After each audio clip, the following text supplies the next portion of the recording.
नमस्कार। मैं अशोक कुमार बैरवा। प्यारे विद्यार्थियों, हमने पादप भ्रूण की या प्लांट एम्ब्रियोलॉजी प्रारंभ की थी, जिसमें हमारा चैप्टर चल रहा था आवर्तबीजी पादपों में जनन, रिप्रोडक्शन इन एंजियोस्पर्म प्लांट्स। पहले के वीडियो में हमने प्राकृतिक कायिक जनन या प्राकृतिक कायिक प्रवर्धन की विधियां देख ली थी। उससे आगे आज हम अध्ययन कर रहे हैं कायिक जनन की दूसरी विधि आती है कृत्रिम कायिक प्रवर्धन, आर्टिफिशियल वेजिटेटिव प्रोपेगेशन। इसमें भी तीन विधियां हैं: कर्तन यानी कटिंग, स्तरण या दाब लगाना, लेयरिंग, रोपण या ग्राफ्टिंग इसको हम कहते हैं। पहले नंबर पे बात करते हैं हम कर्तन या कटिंग की। अब कटिंग में भी विधियां आती हैं। उसमें पहली आती है स्तंभ कर्तन या स्टेम कटिंग। इस विधि में पौधे के स्तंभ भाग को छोटे टुकड़ों में काटकर जमीन में रोप दिया जाता है। स्तंभ के स्वस्थ खंड को कलम कहते हैं और इस कलम का 2/3 भाग तो भूमि के अंदर रखा जाता है और 1/3 भाग है वो भूमि से बाहर निकला हुआ रहना चाहिए। स्तंभ कटिंग जो लगाई जाती है उसमें उदाहरण आते हैं गन्ना की लगाई जाती है, गुलाब की लगाई जाती है, मेहंदी, अंगूर और बोगेनविलिया। इनमें स्टेम कटिंग के द्वारा कृत्रिम कायिक प्रवर्धन पाया जाता है। दूसरा है मूल कर्तन या रूट कटिंग। इस विधि में मूल कर्तन को रोपा जाता है, यानी कर्तन के रूप में जो काम में लिया जाने वाला भाग है वो मूल है, जिसके सिरों पर उपस्थित अपस्थानिक कलिकाओं से नव पादप निर्मित होते हैं। मूल कर्तन को ऊर्ध्वाधर स्थिति में लगाया जाता है और मूल कर्तन जो लगाई जाती है वो पौधे हैं, नींबू की लगाई जाती है, सेब है, चेरी है, नाशपाती है, अमरूद है। इनकी मूल कर्तन विधि से कायिक प्रवर्धन किया जाता है। कर्तन की अगली विधि आती है पर्ण कर्तन या लीफ कटिंग। तो यहाँ पर सीधी सी बात है कि कर्तन के रूप में पर्ण का उपयोग किया जाएगा। इस विधि में पर्ण के छोटे छोटे टुकड़ों को भूमि में रोपकर नव पादप विकसित किए जाते हैं।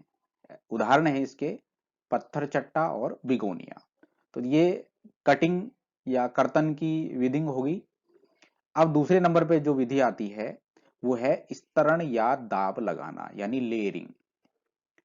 इस विधि में स्तंभ या शाखा को मुख्य पादप से अलग किए बिना, देखो कर्तन में तो क्या है, जो भाग काम में लिया जाता है उसको मुख्य पादप से अलग किया जाता है, और इस विधि में क्या होता है, स्तंभ या शाखा को मुख्य पादप से अलग किए बिना उसमें अपस्थानिक जड़ों के निर्माण को प्रेरित किया जाता है।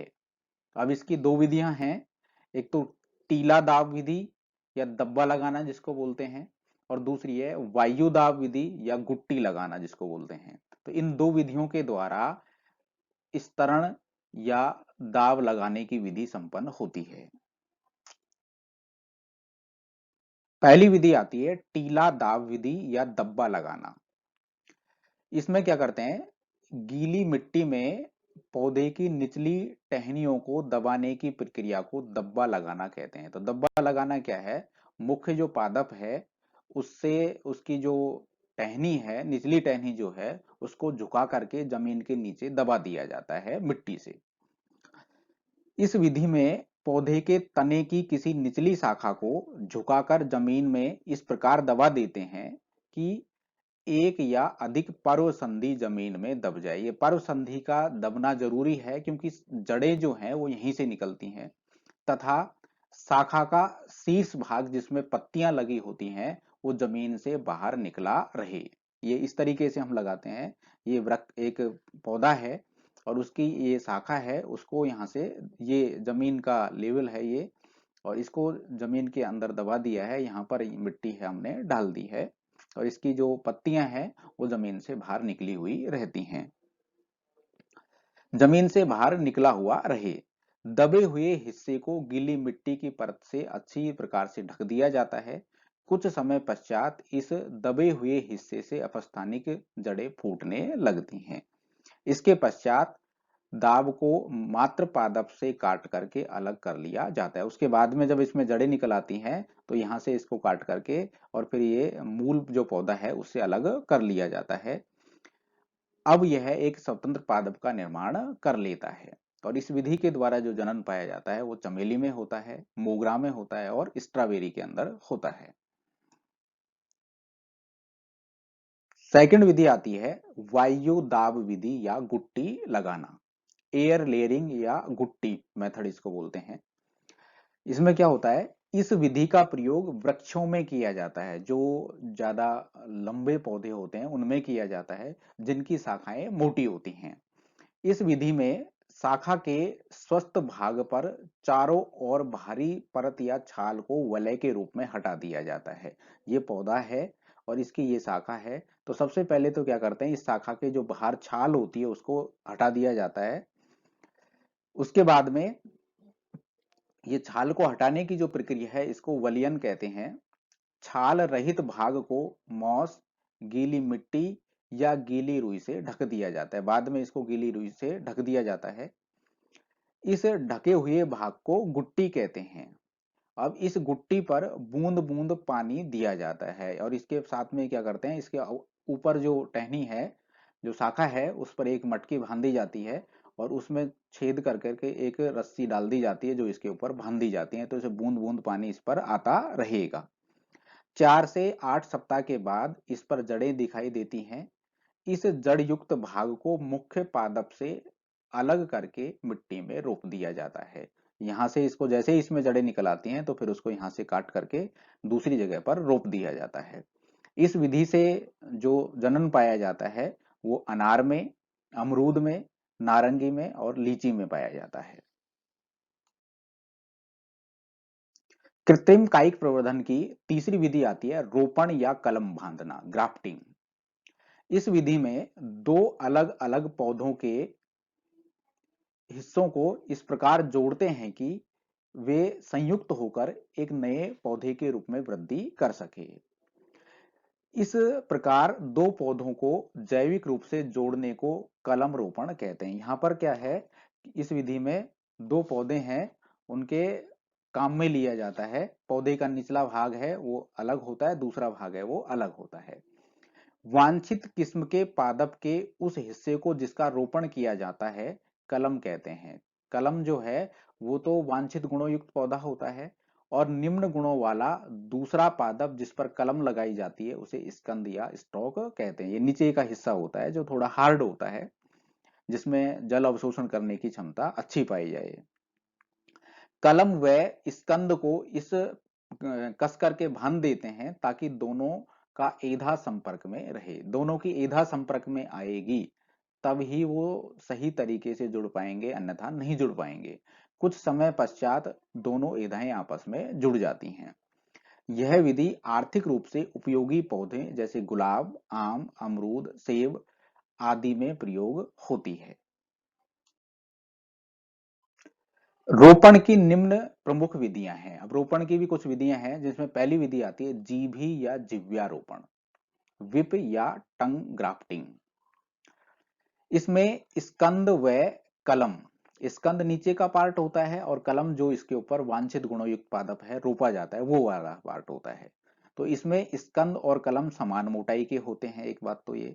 दूसरा, स्कंद में वी आकार का चीरा लगाते हैं। इस तरीके से स्कंद में, ये स्कंद है और ये कलम है, तो स्कंद में ये वी आकार का चीरा लगाते हैं कि और कलम को भी इस प्रकार चीरा लगाते हैं कि वह स्कंद में फिट हो जाए।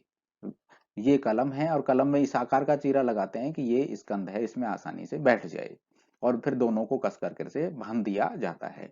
तो कुछ दिनों के बाद में इनकी जो एदा है वो संपर्क में आती हैं और आपस में जुड़ जाती हैं। तो इसको बोलते हैं विप ग्रांटिंग, विप ग्राफ्टिंग। दूसरी विधि है फच्चर रोपण या वेज ग्राफ्टिंग। इसमें स्कंद व कलम समान व्यास वाले स्तंभ होते हैं। इसमें भी स्तंभ का एक तो स्कंद है उसका और कलम है, दोनों का जो व्यास है वो समान होता है। स्कंद में वी आकार का चीरा लगाते हैं, ये स्कंद है, इसमें ये वी आकार का चीरा लगाया जाता है। जबकि कलम में वेज आकार का चीरा लगाया जाता है, इसमें ये कलम है और इसमें ये वेज आकार का, जो वी आकार में फिट हो सके, इस प्रकार चीरा लगाया जाता है और फिर दोनों को कस करके बांध दिया जाता है। तो कुछ समय के बाद में दोनों की एदा है वो एक दूसरे के संपर्क में आ जाती है और ये दोनों आपस में जुड़ जाते हैं। तीसरी विधि आती है क्रीट या मुकुट रोपण, क्राउन ग्राफ्टिंग।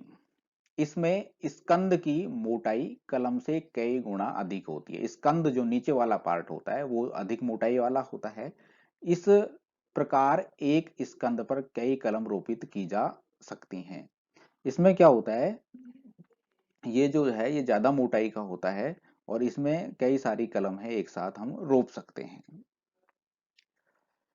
कलिका रोपण या बड ग्राफ्टिंग, चौथी विधि आती है। इस विधि में स्कंद की छाल में टी आकार का चीरा लगाकर उसमें कलम की कलिका को रोपित किया जाता है। इसके बाद इस स्थान को कस करके बांध दिया जाता है। तो इसमें क्या किया जाता है, ये बड ग्राफ्टिंग है।